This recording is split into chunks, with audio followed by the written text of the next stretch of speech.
Welcome back to another edition of Through the Smoke, a Miami Hurricanes football and recruiting podcast here on the 24/7 Sports Network. David Lake joined as always by Gabby Urrutia. Miami is hot on the recruiting trail right now. It's kind of decision time here in these summer months. The visits are done. Now it's time for commitments, announcements to happen, and Miami's already picked up a handful of commitments here in recent days, and we'll dive into that in this podcast. Before we do, of course, want to highlight two of our sponsors, Canes Connection. That, of course, is Miami's collective. We want to highlight kind of a new promotion, new partnership we got going on with Canes Connection here moving forward. I think it's a cool deal. If you sign up today to be a member with Canes Connection, you enter the promo code 247. You have the opportunity, along with the already existing Canes Connection members, to join us, Gabby and I, here on a podcast for a little Q&A segment. I think it'd be a fun little interaction. We can answer or have a discussion on whatever topic you would like when you join us for that segment. So, look, let me say this. I think a lot of fans are curious, with this House settlement that, now has schools paying players directly. What does that mean for collectives, and what does that mean for Canes Connection? Canes Connection is not going anywhere. I would make the argument, as things stand right now, with the uncertainty of what this all means, anyways, I would make the argument that it's even more important now to support a collective and have a strong collective. It's more important now than it was before this settlement, because now every power conference school has that 20 million to play with, however they want to play with it. And so how are you going to, how are you going to do the extra?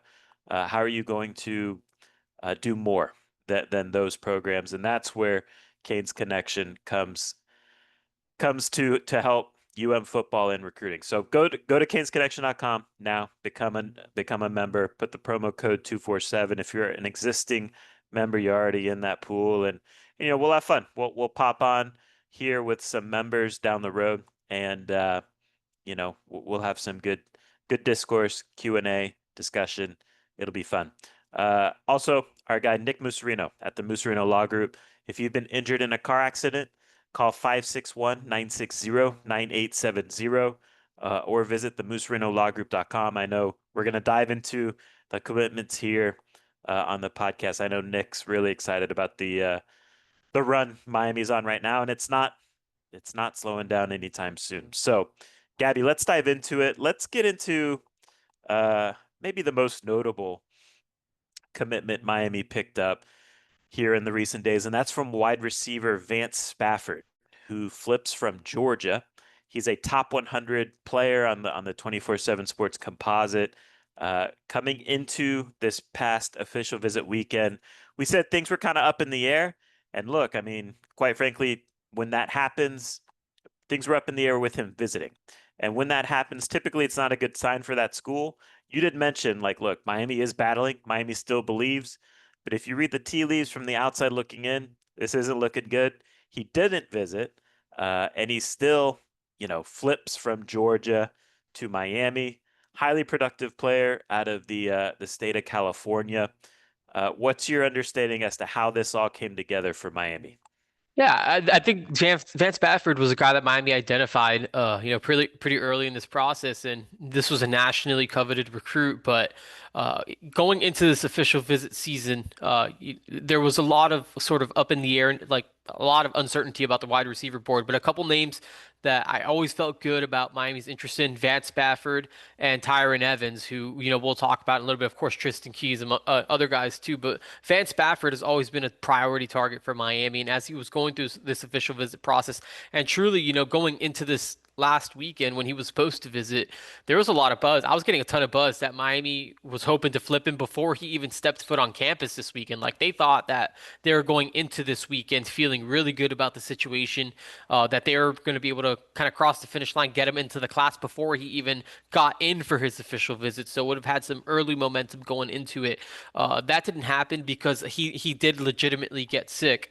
And you hear the stuff and it's like, oh, is he sick? Is he backing out? Yeah. What's the situation here. That's why I was kind of up in the air. But I think I also said too, look, Miami still feels pretty good about this situation, and you could take that for what it's worth. Like, we'll see at the end of the day. But ultimately, I think the feel that they had on that recruitment was pretty strong because ultimately without the official visit, they still make that big flip of the top 100 wide receiver, get him on board in the class, and look, a lot of people view Van Spafford, David, and I'm sure you'll share what you think of him as a player, as you always do. But my understanding of the vision for him is just adding a speedy outside wide receiver, kind of like that Jacoby George-ish type of role. If we're kind of like trying to compare it to a Yeah. situation that makes sense, or for Miami fans who have watched the team recently, so kind of in that type of outside wide receiver role where he can just be fast, he can stretch the field vertically, he can make plays in different personnel sub packages, he can kick inside and kind of play closer to the offensive tackle, or more in like the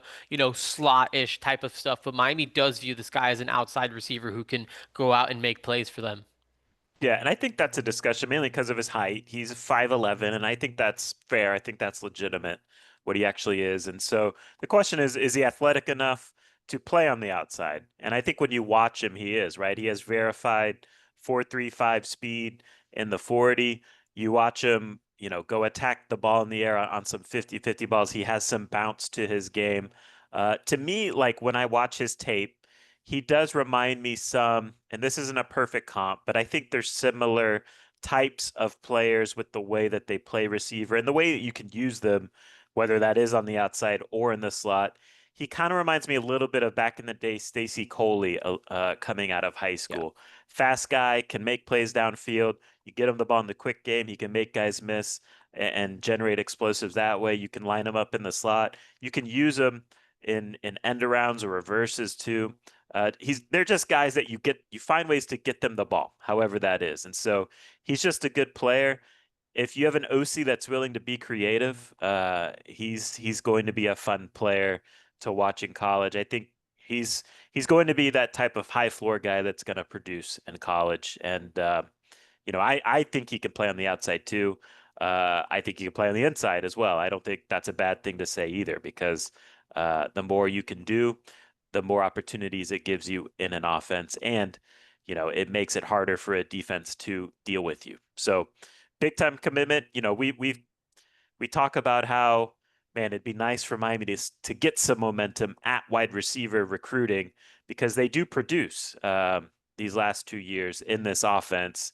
It's nice for this to, some dividends are starting to be paid with the production during the season, leading to a guy, getting a top receiver from the state of California. It's a good start to getting that ball rolling at wide receiver.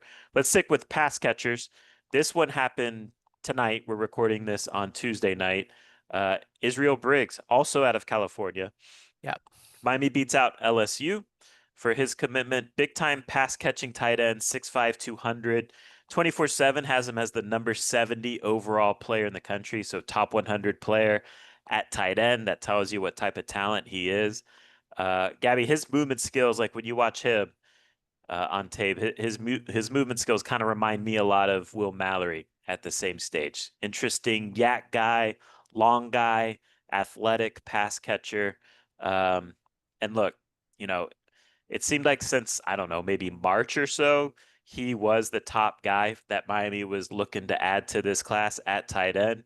Cody Woodill's been a beast recruiter, the tight end coach for Miami, since he was promoted to that position.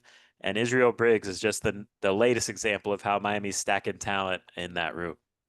A premier pass catching tight end. That's the way Miami views him. Just sort of a flexy tight end. I think when you consider the type of guys that Miami's kind of layering in this room, you go get a Brock Shaw and a Luka Gilbert. Both those guys are kind of stockier, sturdier tight end bodies to develop, and then you consider kind of right behind them a true flex guy in Israel Briggs, and I gotta send you some of these clips, David. But I've gotten some clips of him just of some stuff that kind of gets tossed around, that gets gotten passed around, through sort of like the back channels of just some of the plays that he makes in workouts and some team 7-on-7 stuffs. And you watch the way that this kid tracks the ball, the way he goes up and makes plays and fight, in traffic, the way he shifts his body, turns his body, and just finds it and comes down with it. This is a super impressive kid. He doesn't come from the best of backgrounds. I think that this is a kid whose best is ahead of him when he gets into some structured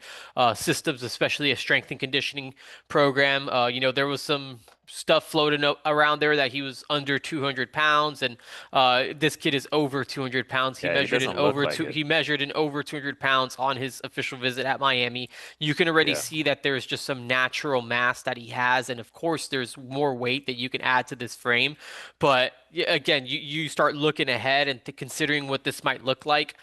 You really even this time next year, when we're in camps and we're looking around, looking, eyeballing the roster, I wouldn't be surprised if we're looking at Israel Briggs and saying, "Hey, this is a kid that's already adding significant mass to that frame." Like, there's a ton Yeah. of promise here. Miami's super excited about this kid, and again, they think that he's arguably, in that top, like that A tier of pass catching tight ends to develop. And we talk about wide receiver recruiting too, and like adding a guy like Israel Briggs is essentially Yeah. like Pass adding catcher. a wide receiver.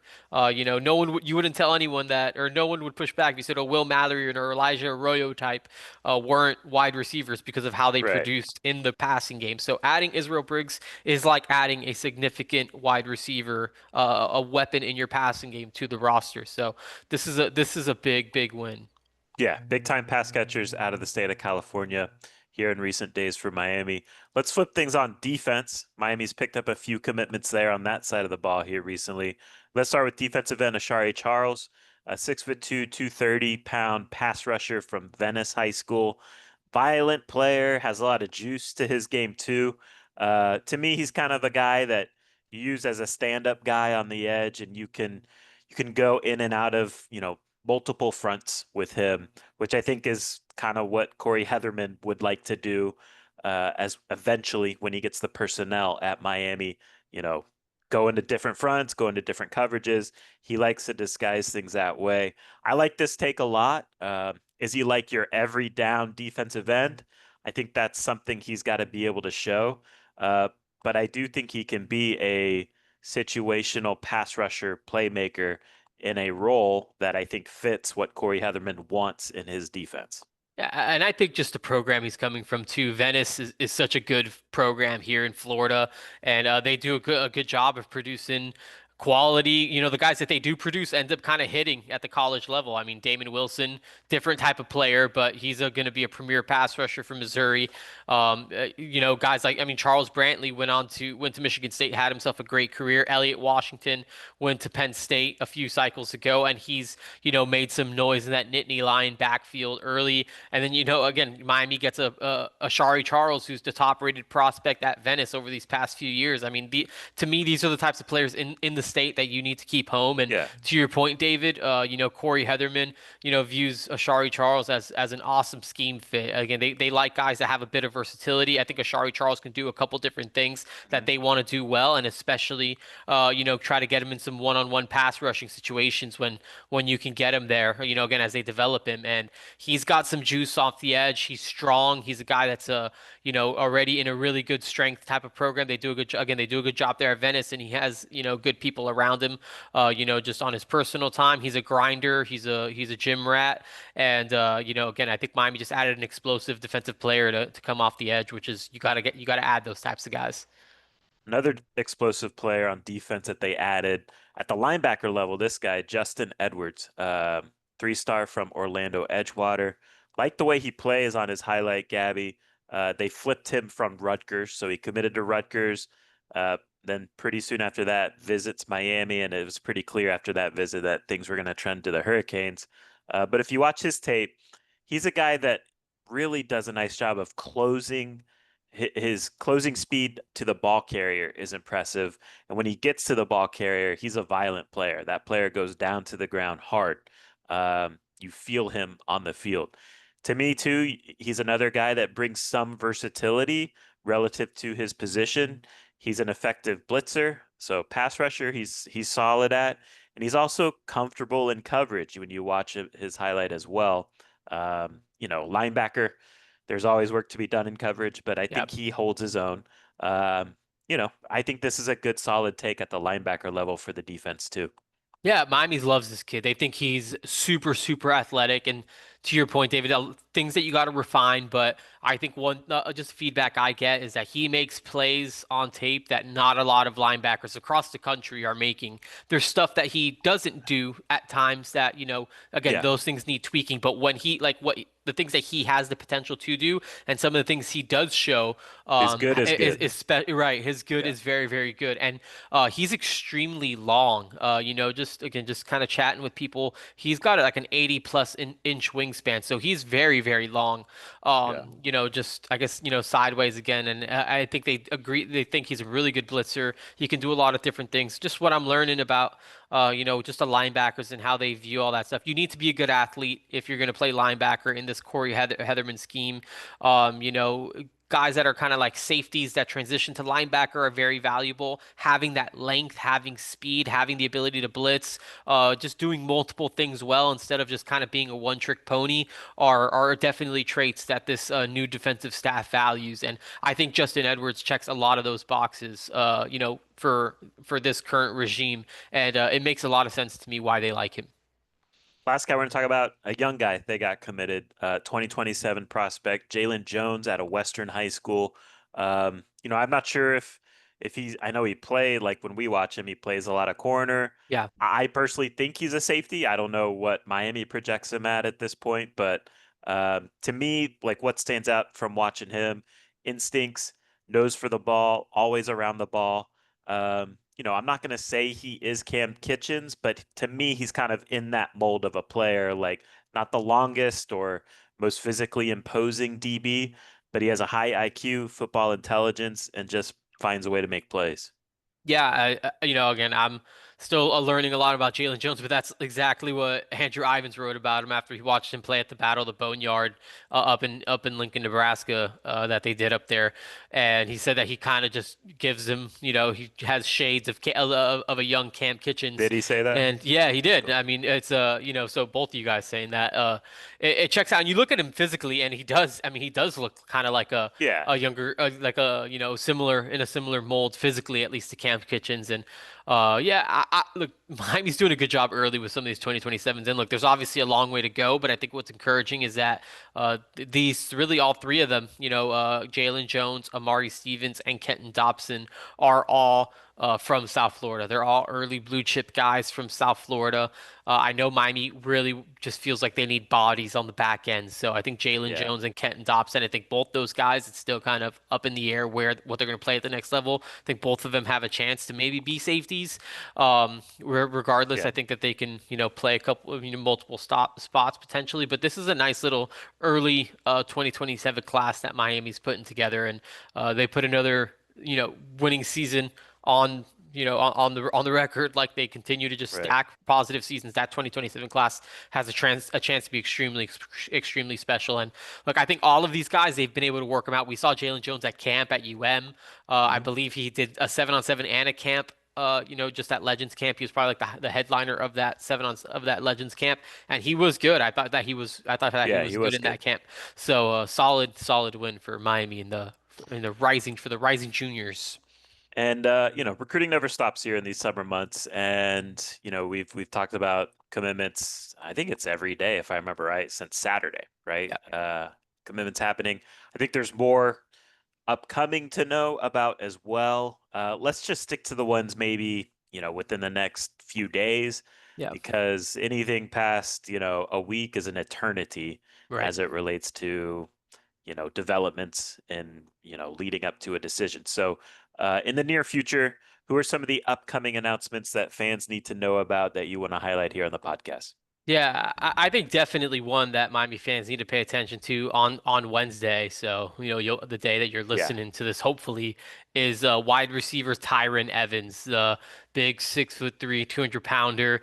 out of North Carolina. He recently decommitted from Tennessee. Miami's kind of been the school that's trended in that recruitment since he backed off. He took an official visit to Miami the second to last weekend and then returned for an unofficial visit last weekend after backing off of Tennessee. A decision's coming Wednesday afternoon, I think around like 4:30. Yeah. I expect, I mean, I fully expect Miami to be the pick there. So I think that's, I think another addition for the Hurricanes is kind of coming down the pipe. And a couple other ones that I think are worth just kind of keeping track of. I don't really, I know Jay Lamar, the top 247 running back out of Colquitt County, Georgia, is announcing on Wednesday too. I know Miami's still kind of battling there. Vibe I get is that it's going to end up being Georgia. Miami made that one really, really close, and we'll see what happens in the on Wednesday morning. I will follow up on Wednesday. Just check out maybe InsideTheU.com for any update if I feel like anything does change on Wednesday morning as we head into that commitment. But I think that's still maybe one to at least keep an eye on. And then there's a couple other big targets that I think are making decisions soon that maybe don't have a set date, but are maybe I think are worth kind of just having in the back of your head. Brett Koleje, the interior offensive lineman out of IMG Academy, wrapped up his official visit process. There's a lot of different schools involved. Again, I still think Miami is a premier option in that one, so we'll see what it looks like when that decision ultimately comes down. We'll see when exactly it is that's coming. Brody Jennings is another one, a cornerback out of Jacksonville Mandarin that Miami really, really wants to flip. And I think they had some momentum, especially early on in the summer, to do so. We'll see where things are at now. But I think that those are a couple of maybe the most notable names to kind of track at the Yeah. moment. Those are a few I would keep an eye on. You mentioned Jay Lamar. Let's go back a little bit too and kind of review this past weekend's official visitors. And as it relates to Jay Lamar, it's interesting. The discussion then turns to, okay, where do things stand with Javian Mallerie, Yeah. who's Miami's running back commit? Just in previous podcasts we've gone through how Alabama was making a little push there. He decided to visit Alabama. Um, Miami made it clear, okay, you're looking, we're looking. They made a strong push with Jay Lamar. Um, what is your sense on where things stand with Mallory and Miami right now? Yeah, I think as things currently stand right now, Mallory and Miami are still kind of in a sort of steady spot. I think that there were some conversations had over the weekend during that official visit weekend where it's kind of elephant in the room, this Alabama factor. I think, similar line of thinking of just like, hey, we're looking around too. Like, if you went and you took your Alabama visit, like, we got to do our due diligence too, because you can't be stuck in a situation where, you don't really have a guy. So I think the Jay Lamar situation is interesting. And that's why I think just what we hear Wednesday morning or just the result of that recruitment is going to be pretty telling, because I think if Jay Lamar goes to Georgia, I think that's, the clearest sign that Javian Mallerie is probably going to stick in this class, and then Miami's still going to go on and chase a Derek Cooper type. And then on the flip side of that is Alabama took another running back. They took Javari Yeah. Bennett, who they flipped from Illinois out of the Tampa area. So Javian Mallerie doesn't really have a spot at Alabama anymore. So assuming that the Crimson Tide get Xavier Crowell, which is kind of the sense, and they were looking for kind of like their number two running back, similar to the way Miami's kind of looking for their number two running back, Yeah. hoping that they get Derek Cooper. So if they get Jay Lamar, we're going to be having a different conversation later this week when we record again, or Right. maybe whenever it is that happens. But until we know for certain where Jay Lamar is headed, it's hard to kind of know what the Javian Mallerie positioning is as far as just what that looks like. The other guy I want to ask you specifically about from last weekend is Jason Lopez, Yeah, the slot receiver, Chaminade Madonna, also a very good basketball player. Over the weekend, it looked like he got a offer from the UM basketball yeah. side of things. Um, where do you feel like Miami stands after his visit there? I think I mean, personally, he's one of my favorite players in this Yeah. class because I think he's just a good athlete, good player. I think he's going to be good in college. Did Miami make a move here? I think they did. And look, I think Miami gave a lot Jason Lopez a ton to think about. I think the idea of staying home and playing both sports at Miami is intriguing. I think it's definitely on the table. But again, I think that at the same time, it's just like how far are we going to go with this with the two sport thing? Because again, I just think it's hard, and it's just like. So I think Miami was upfront and honest about that. Like, hey, you can have an opportunity to do these things and all of this stuff, but it's also difficult. Like this is a tough dynamic to balance long term.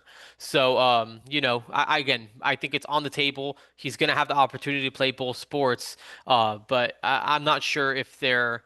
I'm not sure where they're at compared to just like a school like Florida State, who's just like, yes, you're going to play full-time basketball, full-time football, and go. And I'm just still trying to figure out exactly where that looks like and where the middle ground is here. I think they're trying to kind of find a middle ground because Miami Yeah. wants him to play football for them. They think he's a really, really good football player.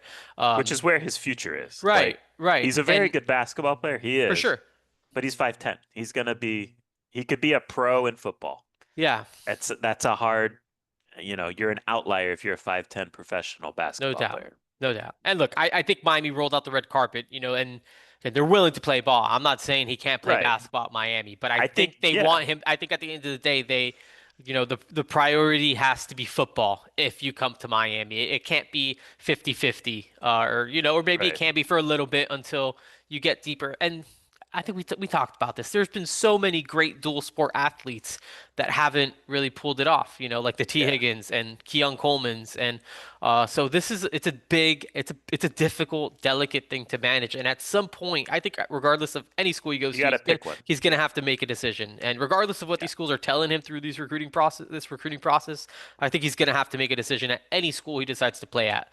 So I think, Yeah. coming down to football, I think it's still sort of up in the air about where this thing's going. I do think it's a Miami Florida State battle.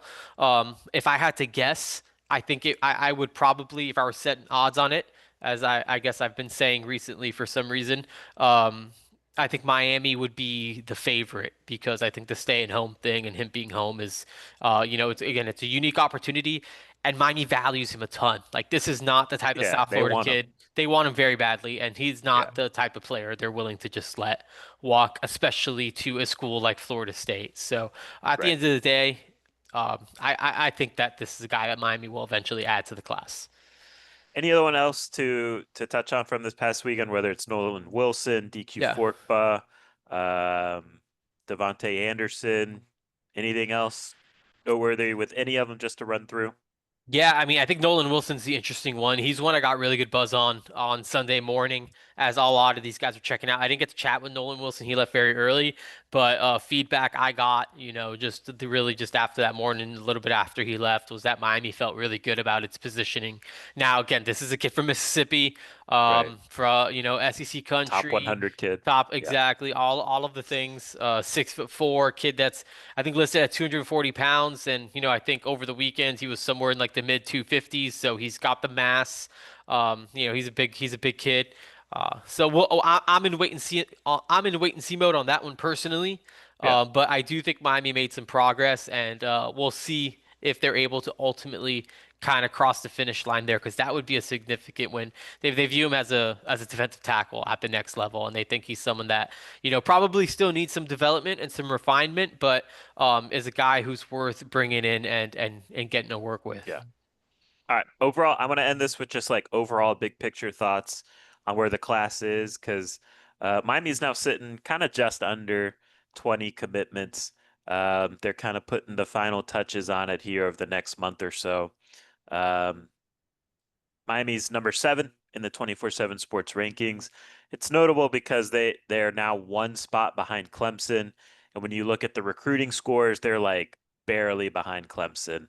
So Miami's kind of chased them down during this summer because Clemson got out to a hot start, very fast start, as they typically do, and Miami's kind of methodically chased them down, and that's significant just because look, the number one indicator, and it's not like 100% perfect science, but the number one indicator for future success in college football is recruiting rankings, and especially recruiting rankings over a 3 to 5 year period. And the last three full cycles, Miami has signed the best recruiting class in the ACC. Um, the last three cycles, Miami's been 14th, 4th, and 7th. Clemson has been 26th, 11th, and 11th. So it was important for Clemson to kind of level up this year in general, whatever that meant in terms of whether you're first or second in the ACC. So they have leveled up. Miami is in a position to once again sign the top class in the ACC for the fourth straight cycle this cycle. We'll see if they can get that done. But to me, that's a big deal, right? Because Miami, I feel like, has already established kind of a talent gap between themselves and the rest of the ACC, outside of Clemson.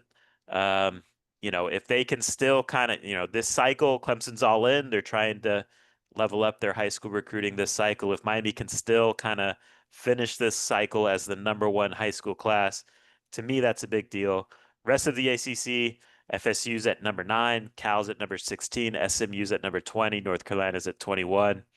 Again, there's a long ways to go. We'll see if those rankings hold up over time, when December comes. But overall, Miami's positioned itself to, you know, honestly push for a top 5 class right now. Would you agree with that?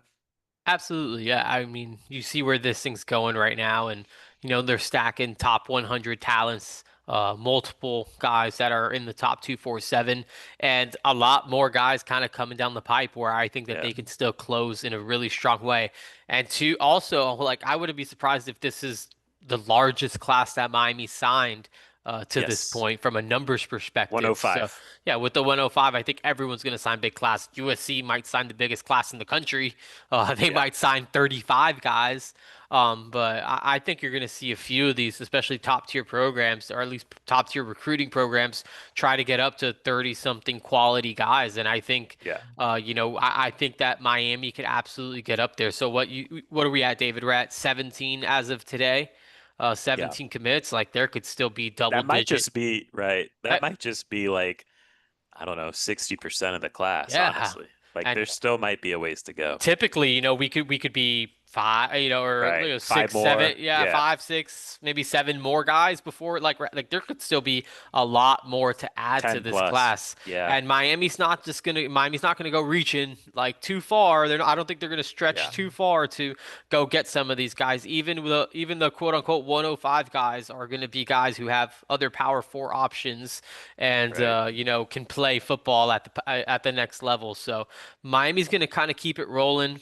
I think another guy I probably should have mentioned too is Freddie Wilson, as far as just guys kind of coming Okay. up down the Yeah. pipe. Like he camped for Miami on Sunday. He's taking official visits to UCF, Georgia Tech, and Minnesota. Again, like those are the types Yeah. of Developmental guy, you're which is, winning. You're adding potentially those types of guys to yeah. the roster. It's not like this guy saw North Texas and Right. Southern Miss, and then you're just kind of adding them to add them. It's like this is a guy that multiple power programs wanted, and you're able to potentially get a guy like that. So, I think that again the numbers will be there. I think the quality will be there too. I think that this absolutely could be a top 5 class, and they got to close on some of the whales, right? They got to close on.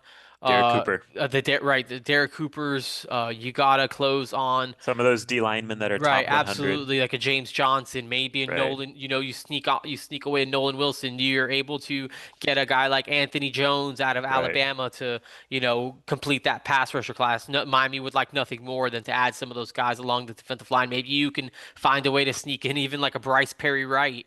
You find a way to beat Clemson for a kid like him. Right. All relatively realistic possibilities. Are you going to get all those guys? Maybe not, but I think Miami has the potential to win a few of those recruitments.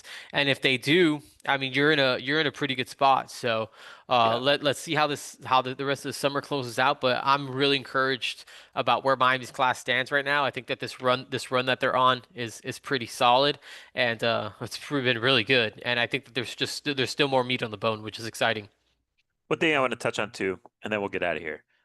Just, when you look at this class and how it's trending and just what they already have committed, it's kind of impressive what they're doing on offense, with what they're adding and what they're, maybe projected to add at some position groups.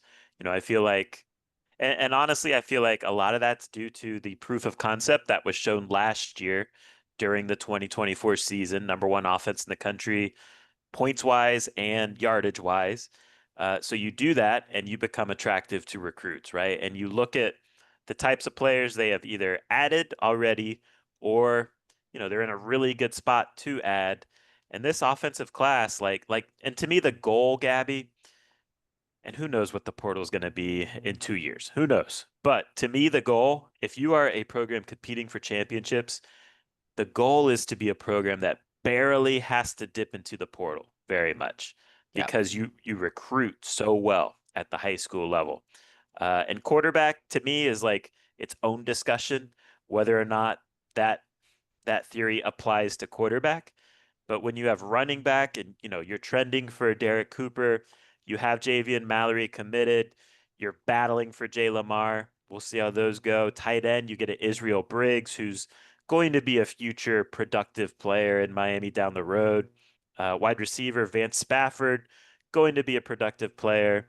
Tyron Evans has intriguing traits to develop, kind of similar to last cycle with Josh Moore, like just big physical freaks that can get downfield and generate big plays at 6'4", right? One of those two guys, at least one of those two guys, is going to hit, most likely. Right. Um, you know, Slot receiver, you're in the mix for a Jason Lopez. Last cycle, you signed a Malachi Tony. One of those two guys, at least, is going to hit, if not both, right? Darian Coleman, again, quarterback is kind of a hard thing to project. But Darian Coleman is the type of quarterback that makes sense for an air raid offense because what is his strength? Getting the ball out quick. He has the quickest trigger in the country. Are there other areas of his game that he needs to address some question marks to? Sure. Uh, but he does fit the air raid offense. So does Luke Nickel, right? With what he brings to the offense. So, and then offensive line, right? Mario Cristobal, Alex Mirabal, delivering on the offensive line. Of course, Jackson Cantwell, number one player in the country at offensive tackle. When you take a step back and look at what kind of they're piecing together on Yeah. offense, it is exciting, especially when you look at it too layered over what or under layered to what they brought in last year. I think it's exciting. Yeah, there's a lot of just really interesting pieces again, and I just think that you talk about that, and we just talk about the gap in the ACC, right? And I feel like we Yeah. talk about it all the time. This is about winning the ACC because winning the Yes, ACC that's how you means get to the college, playoff. right? That's how you Yeah. get to the playoffs, winning the ACC. So especially just within the context of the ACC, it's Miami and Clemson, and I think they're just based on the past few years. I think there is even a conversation there. Clemson's top end talent is obviously really good, but I think Miami is developing like depth and a It's lot of that better. stuff It's too. better. And I think just even now in the future with what's coming up again, just this class too, it's really really exciting. I think just man and just this offensive line class just has my mind Yeah. just kind of It's a like lot of starters, I yeah, think, and it's down the just like road. Jackson Cantwell, beast. Joel Irvin is, generates a ton of hype too. That David, I saw Ben Cogden on Sunday, and like you, Yeah. you just forget how big he is too. Like Yeah. he's a legit 6'7", listed at 285. I'm told he was 295. He's gotten like he looks huge too. It's just like these three tackles And that if they they've get Breck, like he's gonna if start for oh 3 years. if they get So Breck and he's 6'5" too, like those would be four just absolute and then monstrously sized offensive linemen. Sunday at the camp, Jaden Wilkerson's walking around, and he Yep. was he was a 3-star guy, so not like super highly Yep. rated, but like he is a 6'7", Yeah. 330, well put Yeah, that together guy that body type wise looks like he can be a starter down for the sure. road. So, you know, It's impressive what these guys are doing up front and just around and just the supporting cast around those guys. But like it starts with those guys and what they're able to do. And it's just like I don't know. I think Alex Mirabal has absolutely nailed this yeah, offensive line class. And I think there are pieces in past offensive line classes. But I think what they did this cycle is I think there are going to be multiple starters. Like we're going to see an offensive line rollout at Miami one day, and I think there's going to be at least three of these guys that are going to be in this starting yeah, lineup. You add Breck, and I wouldn't be surprised if there's four future starters that are playing together for Miami on the offensive line coming out of this class. I think it's really really good, yeah. and I just You look around the conference, and there's just not a lot of classes that look like this. I know Clemson has a really good class too of offensive linemen, some solid guys, but I mean, beyond that, there are just no line of scrimmage classes that are in this tier, like not even close. Outside of offensive line, what position group on offense excites you the most, even if you want to include like guys you're projecting to be in the class? Yeah. Yeah, I mean, I think a Derek Cooper plus either one of these backs is really exciting. I'm honestly pretty. I think these tight ends are. Yeah. I think they get lost in the shuffle a little bit, just because everyone wants to focus on Tristan Keys and Calvin Russell and all the receivers, and Well, it's just and like, it's taken for granted. Like right, Miami is a premier tight end, yeah, and it's just what they do. You know, right, Miami gets tight. So yeah, okay, Zachary Turner, yeah. is that who you're Right, alluding to as for well? sure. And I think the combination, Israel Briggs, Zachary Turner, tight end class, you're adding two of the best, like truly, I mean, you're adding two of the Production. best, yeah, production wise, and just two, like, these are two of the best pass catching tight ends in the country. Zach Turner had 933 receiving yards at Yeah. Duncanville, which is a powerhouse program in the Dallas area last year, playing with Keelan Russell as his quarterback. You got Israel Briggs, who's just like insane traits, kind of raw, but still like tremendous upside with just like like true NFL upside. And Zachary Turner kind of gives you that maybe he's a kind of like he gets compared internally to Elijah Lofton, maybe a little bit more length and a little bit taller, but similar of just like kind of Swiss Army knife who you could do a lot of stuff with. Like Right. I think again, after getting a guy like Brock Shaw and Luka Gilbert, who have the mass and the size and what they can give you, like on They're the line of athletic scrimmage. too, Yeah, you know. exactly. Two athletic guys too, and then you just bring in these guys who are just like, they're going to be able to block too, and they're going to get developed in the line of scrimmage. But they are just so naturally gifted when it comes to running routes and catching the ball. Miami wants to be in 12 personnel. They want to be. They want to have guys. They want to load up tight. They want to play two tight ends, especially when they get to the goal line. They want to put three tight ends on the field. They want to get big. They need those guys to be versatile. You're going to have some weapons in that tight end room over the next few years to where they're kind of layering this roster. So I'm really excited about what tight end looks like. I don't know. Again, maybe Georgia.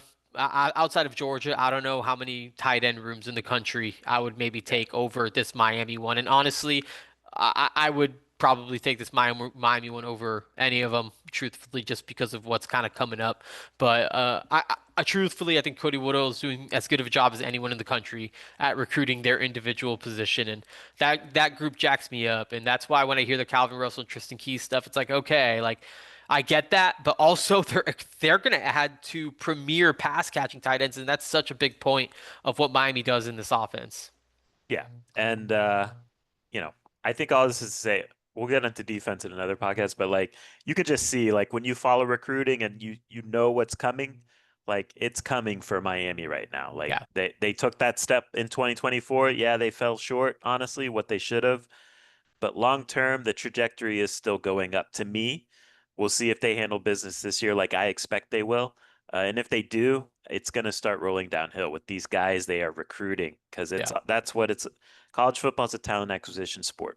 All right, we'll get out of here on that note. Enjoy the announcements coming this week, Miami fans, because Miami's hot run is not over yet, and it'll continue for the next month or so as well. So appreciate everyone for listening. Again, go sign up, Canes Connection. We want to get you. We want to have fun with some of our listeners here on the podcast in a future episode. So go support canesconnection.com at whatever tier you can do because it is all important and it's the best grassroots way to support the program. And it does matter. It still matters, even with the house settlement. So appreciate everyone for listening. And until next time, take care.